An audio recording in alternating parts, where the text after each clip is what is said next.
মানকাচরের ফুলের চরে 12 জন বাংলাদেশি অনুপ্রবেশকারীকে আটক। খারুয়াবান্ধা পুলিশ আটক করে এই বাংলাদেশিদের। আটক হওয়া বাংলাদেশিরা প্রায় 5 থেকে 6 মাস পূর্বে ভারতে অবৈধভাবে প্রবেশ করেছিল।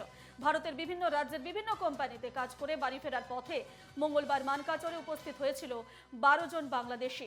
জানা গেছে, পুলিশ আটক করা বাংলাদেশিদের বাংলাদেশ প্রশাসনের হাতে তুলে দেওয়া হবে।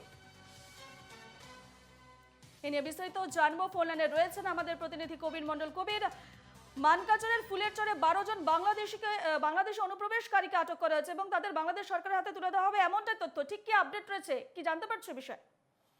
হ্যাঁ দেখো রূপা, প্রথমে বলবো এক বা দুইজন নয়, একসঙ্গে এভাবে 12 জন বাংলাদেশি গতকালকে প্রায় 7টার সময় ভারত বাংলাদেশ যেটা সীমান্তবর্তী এলাকা রয়েছেন ফুলের চর, সেখান থেকে তাদেরকে আটক করা হয়েছে। আর পুলিশ যখন সেখানে প্রত্যেকদিন সীমান্তবর্তী এলাকায় তারা নিয়মিতভাবে সেখানে পেট্রোলিং করে। আর কালকেও ইসলাম উদ্দিন যিনি ডিএসপি, ওনার নেতৃত্বে এই পেট্রোলিং হওয়ার সময় দেখা যাচ্ছিল যে 12 জন লোক তাদের সঙ্গে বহুত বস্তু নিয়ে তারা ঘোরাফেরা করছেন। সেই সময় সন্দেহ করেন এবং তাদেরকে জিজ্ঞাসা করার ফলে দেখা যায় যে তারা বাংলাদেশ থেকে এসেছে আর তাদেরকে আটক করা হয়। আর আটক করে থানাতে জেরা চালানোর পরে তাদের কাছ থেকে ভুয়ো আধার কার্ড উদ্ধার হয়েছে।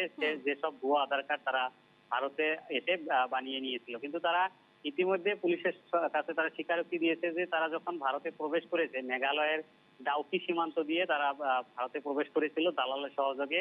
আর দালাল তাদেরকে চাকরি দেওয়ার প্রলোভন দিয়ে তাদের কাছ থেকে 20 থেকে 50,000 টাকা তাদের কাছ থেকে সংগ্রহ করেছিল প্রত্যেকজন বাংলাদেশের কাছ থেকে। আর তাদেরকে এভাবে নিয়ে এসে তাদেরকে আধার কার্ড দেওয়া হয়। আর তারা কেরালা, কর্ণাটক, বিভিন্ন রাজ্যে তারা কোম্পানিগুলোতে গিয়ে তারা কাম করে। কিন্তু দেখা যায় যে এই যে দালালের চক্রে তারা এসেছে, গতকালকে তারা ঘরে ফেরার পথে এইভাবে মানকাচরে আরো একজন দালালের নেতৃত্বে এসেছিল। আর মানকাচর বাংলাদেশ সীমান্ত দিয়ে তাদেরকে বাংলাদেশে পার করে দেওয়া হবে বলে তারা এই দালাল তাকে দালাল চক্রের প্রসঙ্গ সামনে আসছে, সেই সম্পর্কে তারা কি জানাচ্ছে? কারো নাম কি তারা বলেছেন এই ক্ষেত্রে? হ্যাঁ, বারে বারে তারা পুলিশের সঙ্গে কাছে একটাই নাম বলেছিল, আশরাফুল আলম আলী। কিন্তু এই আশরাফুল আলম আলীকে তারা নিজেও চেনে না, কিন্তু তাদের সঙ্গে ফোনে আলোচনা হয়েছে বলে পুলিশকে জানিয়েছে। আর বিষয়টা নিয়ে কিন্তু এখন পুলিশ প্রশাসন তারা তদন্ত চালিয়ে যাচ্ছে। আর ইতিমধ্যে দেখা যাচ্ছে যে অসম সরকার থেকে এখন যেটা করেছে, বাংলাদেশি ধরা পড়ার পরেই তাদেরকে পুশব্যাক করা হয়, অর্থাৎ তাদেরকে ঘুরিয়ে পাঠানো হয়।